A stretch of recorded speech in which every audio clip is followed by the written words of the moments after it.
You have another daughter, Ophelia, now. Would you be able to tell us how you bring Alexandra into her life and how you keep Alexandra as part of family life as well? So we have a lot of photos around the house, and she now has a vague understanding that this is a picture of a baby. The baby's called Alexandra. And sometimes she'll pick up the photo and show it to me, and got lots of things around the house. I also bought a special storybook. It's the story of. So they do lots of different kind of bereavement books for children to explain,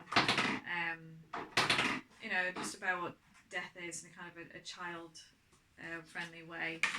So I've got one that's the story of Alexandra Fowkes McLennan, and it's all about how she's our sister and our daughter. And you can see reminders of her everywhere, kind of thing. So that's kind of how we kind of incorporate it for her, because she's not really going to have the true concept of what happened till she's much older. Of course, yeah. So it's kind of keep it in a child-centred way, and kind of make sure that she knows that she does have a sister. Like the classic thing is, I like to write Alexandra's name at the beach. And we did that a few weeks ago, and Ophelia wandered over and rubbed it out, because that's what sisters do. Yeah. They want the attention to be on them, not the other one. So it's just it's things like that, and we always have a family day out for Alexandra's birthday and things like that. We tend to remember her birthday rather than try and commemorate the day that she died. It's kind of, we just keep things quite family centred, just go out for the day. And just keep things low key, really. So in your experience, was it quite difficult to bring a baby home with Ophelia after you'd suffered the loss of your first child? Yeah, it was a huge shock, because I'd already gone through a pregnancy, and I think a lot of people around me were like, "But you're pregnant again, it's, everything's going to be okay this time." I was like, "You don't know that. Everything was meant to be okay last time. I was a low-risk pregnancy. Now I have a high-risk pregnancy because of a category 1 C-section. My BMI is now too high. I've got to be tested for, gestational diabetes. There was all various kind of risk factors. The fact that it was the C-section, my BMI, the fact that Alexandra was 4.5 kilos, the fact that I'd had a neonatal death. There was all these tick boxes why I was now high risk. Everything's now high risk. I've got a different midwife for my pregnancy with Ophelia. I didn't really have to push too hard. I was like, "Yeah, you can have a new midwife. That's fine. And so I just wanted to say that there wasn't any red flags missed during my pregnancy with Alexandra. When the investigation reports came out and the things that I was aware of at the time and what came out in the investigation report, I just didn't feel that the care I'd had was the most attentive. I think there was various mistakes that I think someone who was on the ball wouldn't have made, because there was various other things going on. There weren't malicious mistakes by any stretch of the imagination. Just human error. Yeah. So with my new midwife, she actually referred both Andrew and I to mental health support for couples with anxiety, and that was for any reason. So that was actually a class called Pregnancy in Mind, and that was run by the NSPCC. It's not NHS. A lot of the support we've had has been charities. It's not been NHS, which needs to change. So we went along to these classes, and there was lots of other very, very anxious, nervous couples, and we had to walk in and go, "Well, we have anxiety because of this. This is not a normal situation. Don't think because you know us, it's going to happen to you." So we were kind of going in with that kind of open mindset of, yeah, we've had a really, really terrible thing, but that doesn't necessarily it's going to happen to you. This is why we're here. So we always spend a lot of time reassuring everybody else. Make sure we don't have two heads now. We're family. So when Ophelia was born, we had a planned section at 38 weeks. So we don't want you you to go anywhere near or over your due date. I said, that's absolutely fine by me. I want this pregnancy to be at full term, but as short as possible to get this baby out. That eased your anxieties a little bit as well, I'm imagining. Yeah. So it was a really relaxed C-section. And obviously I was nervous, I was terrified, but everyone else said, yeah, this is fine, this is great. It felt like Scrubs at one point because I had a CD of music that I knew would calm me down, and couldn't find a CD player, and I was running around and the music were on and they were dancing along. I was like, yeah, I'm in Scrubs. And they fetched out Ophelia, and I was like, oh, I've just given birth to my husband, because she was the spitting image of Andrew. Oh gosh. It's like the Lion King, this baby being fetched out. And she was 8 pounds 4 at 38 weeks, so she was starting to head the same way as Alexandra, and she had the same amount of hair as Alexandra as well. I mean, obviously she was slightly smaller, but that was the kind of like the secondary shock, because obviously they're sisters, they're going to look like each other. Yeah. And obviously once they'd like done all the checks and made sure I was okay, Ophelia was okay, went onto the normal ward. And that was a huge shock, because it was the loudest place on earth. I'd gone from like the safety cocoon of a consultant, my midwife who I knew, who I trusted absolutely implicitly, to be then dumped onto the normal ward with a load of midwives who I had no connection with, and there were so many people milling around, and it was very different to the obviously first with time. with it being October, there's a high birth rate in September and October. Yeah, there is. So it was packed, it was full. There were people coming in and out, and every time a new medical person appeared, I was like, have you read my notes? I don't want to, just read my notes. Just don't ask me a stupid question. Is she best? Don't appear at my bed asking ridiculous questions. Read my notes. Read my notes. And in the back of my head, I kind of worked out at what point Ophelia would have been older. It's like that's not a normal thing to think about. Is when is this baby going to outlive my first baby? Yeah. And we kind of worked it out that we'd be kind of in the middle of the night, and I think I'd vaguely woken up at that point. I was like, okay, she's lived longer than Alexandra now. Is that just something that you were acknowledging, or did it feel like a milestone? Or it was just kind of a weird thing. I mean, Andrew had worked it out, and he hadn't told me when the time would be. It's like, I've worked it out for myself, mate. And so that it was just kind of it was just a thing rather than it was just a thing. Yeah. And you expect about 2 to 3 days after, when your hormones have crashed, you get the baby blues anyway. But what I was struggling with on the ward was sometimes I couldn't bear to look at her. So what monster am I? I can't bear to look at my own child, because on a side profile she looked identical to Alexandra. It was really hard to look at her, and I was like, so you're a horrible person, you can't think this about your baby. And there were times where I was holding her and I didn't want to let her go, because the last time I put her baby down was saying goodbye to Alexandra. She was in the cot, and obviously when she was in the cot I couldn't bear to look at her, so I was just going round and round in circles, feeling like the world's most crappiest mum, because I couldn't bring myself to kind of like a catch-22 situation. Couldn't bring myself to kind of fall in love with her, because she's not going to stay. She's going to go the same way as Alexandra, because that was my normal thinking. Well, that's what happened last time, so that's going to happen again. My normal is my baby's going to be born, and then she's going to die, and then I'm going to have to go home without my baby, and then I'm going to have to plan a funeral. That's normal to me. So the fact that she was, she was here, she was loud. My God, it's the loudest place on earth. Yeah. You don't get any sleep in that ward. Thanks for joining us again, Andrew. That's all right. I fixed the child. You did. Fix the child. Yeah. So, can you tell us a little bit about any particular services or charities that helped and supported you through the experience? Just because I thought these might be helpful for others to hear about. So, I don't know if it's changed. I suspect it hasn't. From a male perspective, there are no services. Partners. Dads and partners. Dads and partners, okay.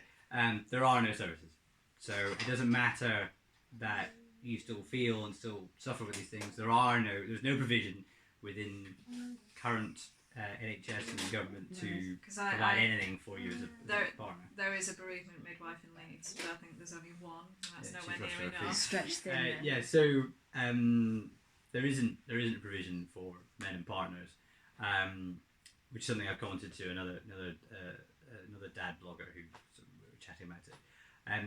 But we got support from Martin House in the immediate kind of aftermath. Yeah, it was a brand new service. It was counselling in the community, so that the counsellor came to us in our own home, so we didn't have to go anywhere. Because at one point there was a discussion about whether we'd be transferred with Alexandra to Martin House for end of life care, but she was starting to slip away. It was too fast. We couldn't get there. So we kind of self-referred, and I can't remember if they referred us at the same time. There was an overlap, but I'm pretty sure we'd called them before we even left hospital. Yeah, we knew we were going to need help. Yeah, and we're we absolutely proactive. Because I think a lot of people wouldn't have the confidence to pick up the phone. It's a huge thing to go, my baby died.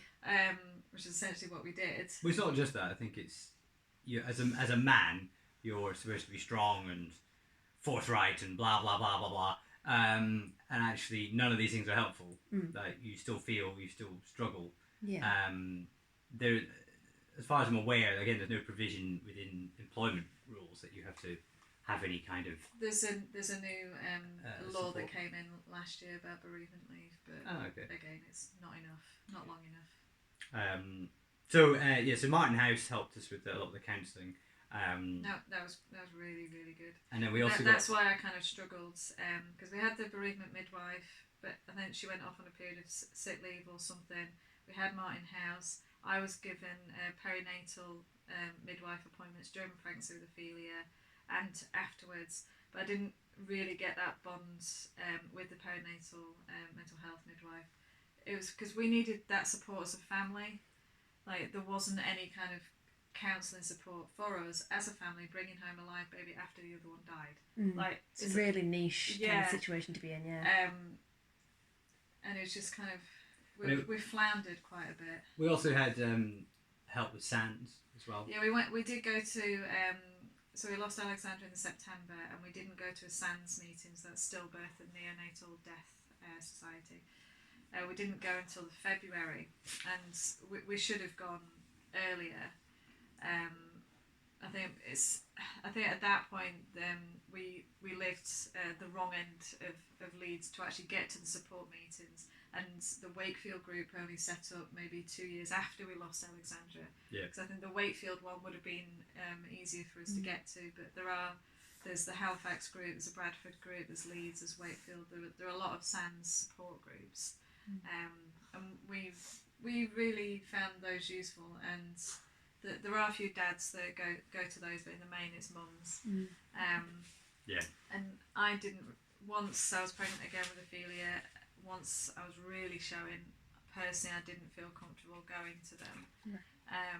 And SANS say everybody's welcome, so they really do welcome you if you're pregnant, because you are going to need that support. But I felt that I just didn't want to kind of inflict this huge pregnant belly on someone whose baby has literally just died. Because I know from experience that when your baby's died, you don't want to see a pregnant person. And you don't need the yes buts. Yes, but they may have struggled. It's like, yes, but in this moment it really, really hurts me to see a pregnant person. Sorry, could we stop? Get the giggles because you keep pulling it. Okie dokie.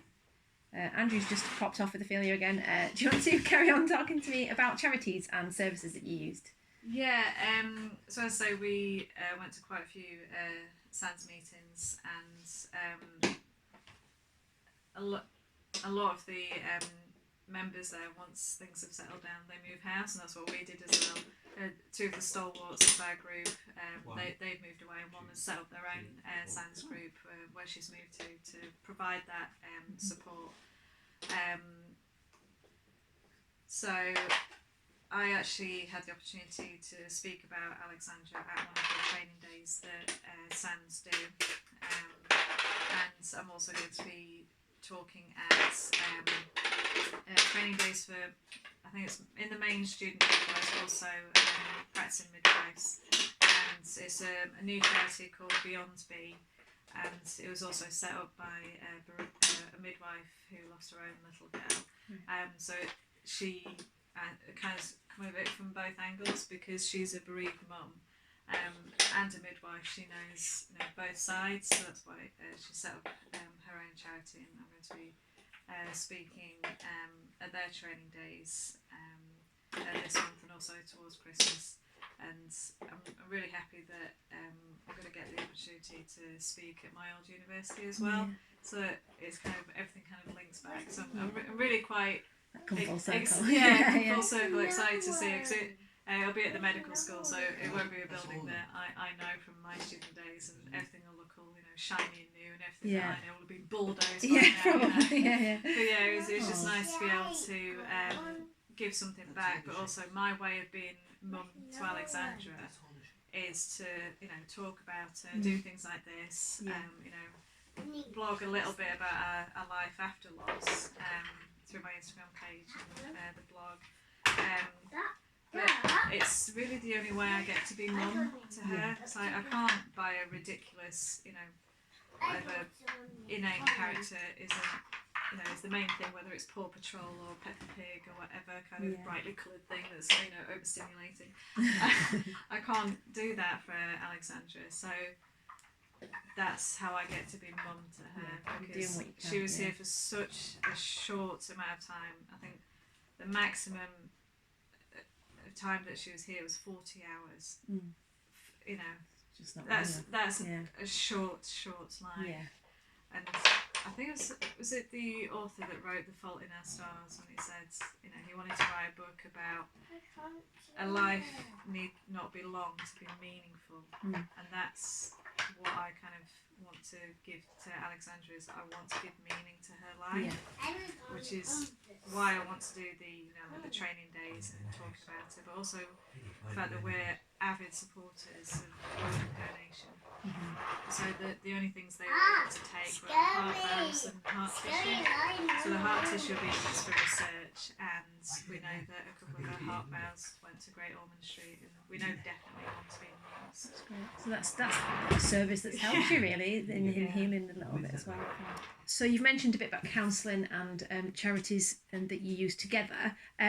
With the strain that obviously this would have put on your relationship, can you tell me how you sort of work through that, and you're still together now obviously, so how that's helped those charities and things?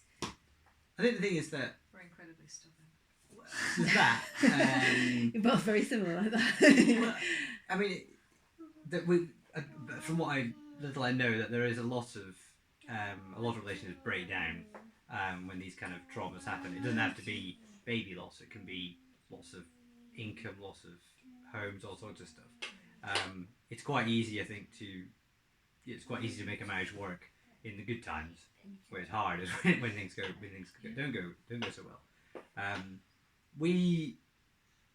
I think it's only really the benefit of hindsight. You can look back and go, this is kind of a shared experience of both of us, and it's something that nobody else has any idea about Alexandra. They may have other ideas about child loss and baby loss, but they don't have ideas about who she was and what she looked like, even what she smelled like, how much she weighed and things like that. Your unique experience. Yeah, that's it. Yeah. And it's sort of, it's only after the event that you find that it makes you stronger.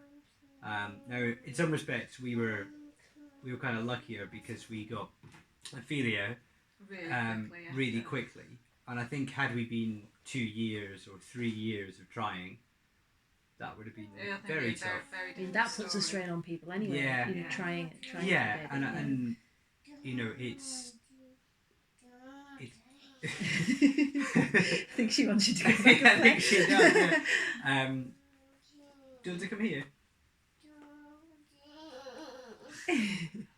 I'll let Claire carry on. Okay, no worries, that's fine. No, I think with for the counselling that we had with Diane from Martin House, I think again in hindsight that was as much marriage counselling, relationship counselling, as much as bereavement. because I shall give you some. we kind of got to understand that everybody experiences Can I- grief can I- in a very, very different way. As the mum, there's pourings, of help and support for mum, not so much for dad or partner. And we tended to find that whoever we were talking to, Andrew would get asked how I was. I would get asked how I was, but I guess how Andrew was. Nobody focused on It was kind of, it was easy to talk about the person who wasn't there yeah. than the person who was stood right in front of them at times. I think that's more to do with Andrew. The amount of times Andrew got asked, "How's Claire? How's Claire? Stay strong for Claire." That puts a lot of pressure on a Yeah. person as well. Yeah. It's like, what do you mean by stay strong? Do you mean I can't cry? Do you mean that please don't cry in front of me because that'll make me feel really awkward? Does that mean you've failed in a way if you're not kind of stoic and I'm going to make I'm going to do all these fantastic things in the name of my baby? Have I failed because I just want to sit? Yeah. But I suppose talking about that between you and having that shared experience. It's one of those niceties that are always well-meaning but probably not well thought out. Yeah. So definitely in terms of kind of the relationship, understanding that you will grieve differently as mum and dad. You will grieve differently as male and female. You will be in different cycles and different points, and one of you will be feeling really positive one day and the other one's going, "Oh, I'm really struggling." Just acknowledging that. It's kind it of happens. understanding that you might be struggling, and you might be struggling for a lot longer than perhaps you wanted to be at that particular point, and the other person can't really understand why you're struggling. Or the one person saying, "No, I'm fine," and the other person saying, "I'm ringing the counsellor." "You are not fine." Yeah. So I remember it was about maybe 2/3 of the way through my pregnancy with Ophelia, I was starting to shut down as I didn't want to talk about things. I think it was just kind of in denial about the whole thing. I don't want to do this. I don't want to be pregnant. I just can't do it anymore. That's when I'm ringing Diane. I'd forgotten you did that. Yeah, I just shut down, didn't I? I just didn't want to talk. So so just don't talk to me. I don't want to do anything. Did I ring Dan? I think it did in the end, and I got a voicemail message, and that it took a week, Kind a of few days. being there for each other where appropriate, but also just letting each other kind of do do what it needs to do. Yeah. Oh. So, in your experience, is there anything practical that friends and family can do, or what can we be doing more generally as a society to help parents who've experienced the loss of a baby? So I think the first thing is that Don't tiptoe. we want to talk about her, and we're not really that interested in your sensitivities towards it. Like, oh, they're talking about it again. I don't care. I want to talk about her. We're going to talk about it. Yeah. Other people talk about their children. So we will talk about ours. her. Yeah, of course. Now, first thing is don't worry. If you see a picture of a baby with some tubes on somebody's desk, which is what I have on my desk, and you say, "Oh, who's that?" So, that's my first daughter. She passed away, and don't look like a rabbit in the headlights. Oh my God, he's going to start crying. Yeah. It's kind of, I'm pretty sure I'm okay with it being there, given it's my desk. Yeah.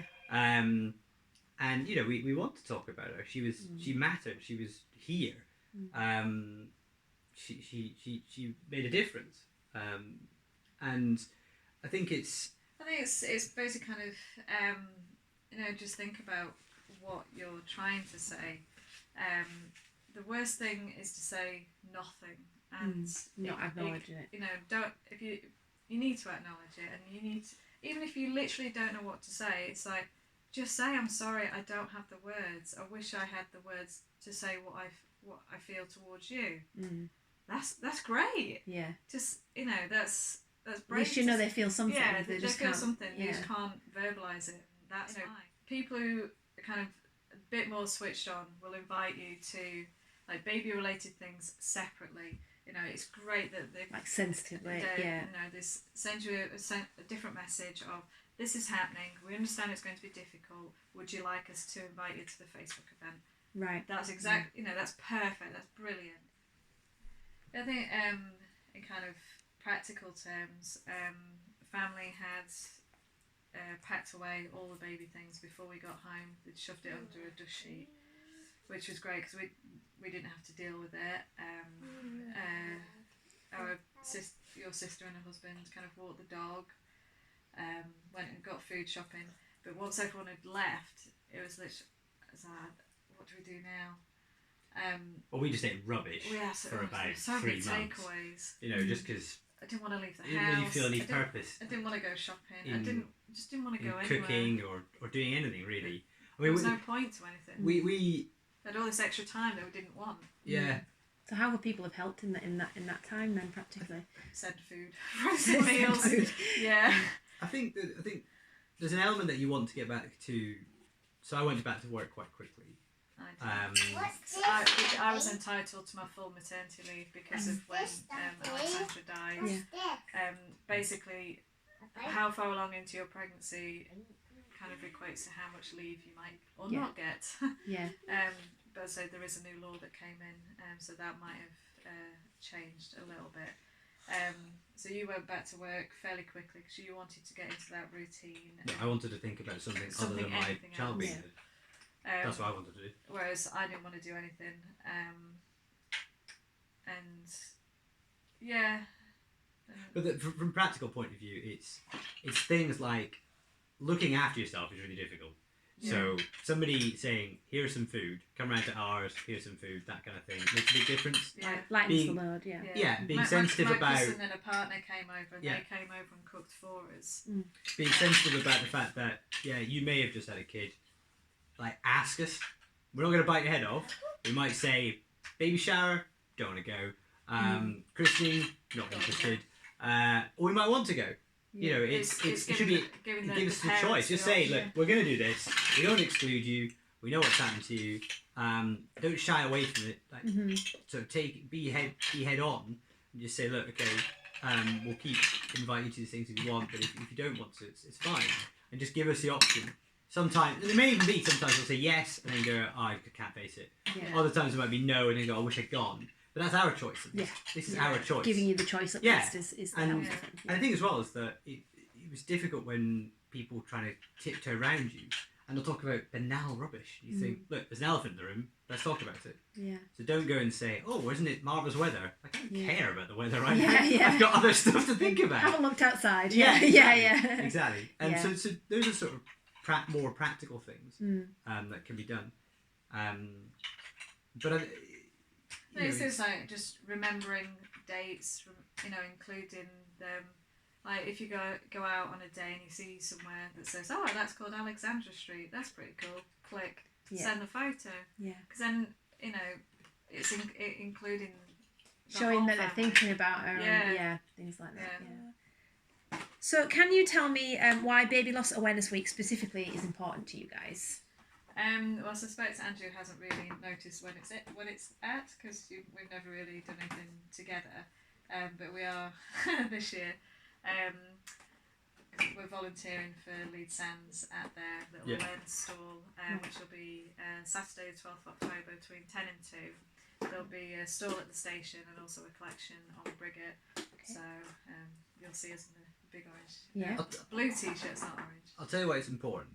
It's because since about the 1980s, our baby loss statistics have not improved in this country. Right. No, it's then levelled out. So they did a lot of work on sudden infant death syndrome, and we made great advances by looking at how we put babies in a cot and how whether on the front or the back. Sleeping at birth and things like that. Any doubt? Look it up. But we have not improved our neonatal death statistics. Still definitely about that. And we're one of the richest countries in the world. Yeah. And what are we doing about it? Yeah. There's any end of the political spectrum. There's no policy to go and try and make any difference about this. We talk about things like rural broadband, but but we're not fixing this. Yeah. And this seems ludicrous. Is that having that time, that specific week where we're talking about it? There will as a be society? There's it has been rescheduled. There is a baby loss debate in Parliament on Tuesday, the 8th of October, I think it is. That sits within the week that then does the start of the week. Start of the week. It's the 9th to the 15th. Right. So there's been lots of awareness events from various different charities, because a lot of charities come together for this week. So SANS, Tommy's, a lot of local charities, smaller charities as well. So they might see lots of buildings lit up that are coming from blue, and that's for Baby Loss Awareness Week. There's lots of pins and lots of merchandise that various charities will sell, and all to kind of raise awareness, including this T-shirt was the M&S one from last year. It's on the Fashion Buyers. She lost a little boy, Toby, so she created this, and the idea behind the logo is about when a woman's pregnant, the baby's cells pass over to the mum and they stay there, so that's why there's a heart within a heart. Oh, lovely. Because babies always become part of mum at some level. So it's kind of, the week helps to start the conversation and hopefully keep the conversations going, because the stats are way too high. I remember when we got the investigation report and we said, but there's all this, I've got growth scans, there's all this monitoring to look for the small babies.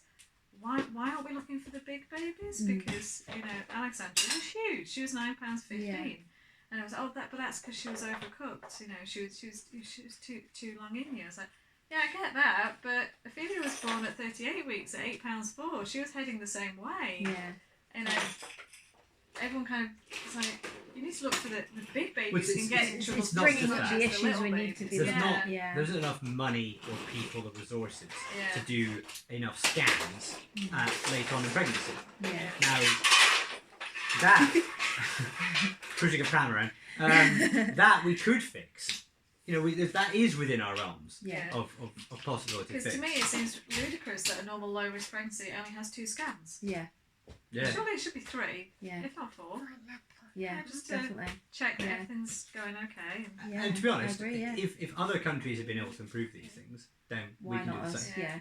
So and this week kind of just starts that conversation, doesn't it? Yeah. Because we don't understand, how all the different NHS groups can have different policies and things like that. Because the induction policy wasn't correctly followed. I was left too late. Would that have been different in the next door NHS group? Yeah. You just don't know. And one of our friends' sister-in-law actually lives in Australia. In Australia, if you haven't given birth by 40 weeks, you're fetched in. Yeah. And you're monitored, and maybe you're induced. It's like, but it's kind of having that discussion about consistency as well. Consistency. To make everything consistent. Things like that. Yeah. The week ends with something that's quite big on social media, which is the wave of light. So people light candles at 7 o'clock on the 15th, just to remember the babies that we've lost, whether that's through loss during pregnancy or stillbirth. And can anyone join in with that? Yeah, absolutely everyone. It's not for parents. I mean, that's the thing about Baby Loss Awareness Week. It's not just for parents. It's for everybody to kind of talk about, open the conversation. I say it's big on social media. I mean, it is for me just because of who I follow on Instagram and things like that, and people that I know that will put up a picture because they've experienced their own kind of loss, or they know people that have lost babies. It's probably once you get that out there, the wider kind of community, you realise just how many people this has touched in various different ways. Absolutely, that's what we found. But also there might be services of remembrance, based around Wave of Light, and they will be publicised under that brand and hashtag.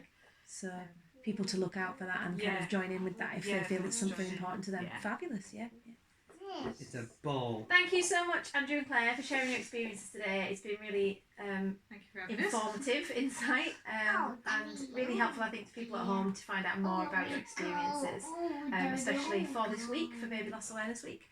So to everybody at home, I'll include a link to Claire and Andrew's blog in the description down below, and to all the charities that we've mentioned as well today.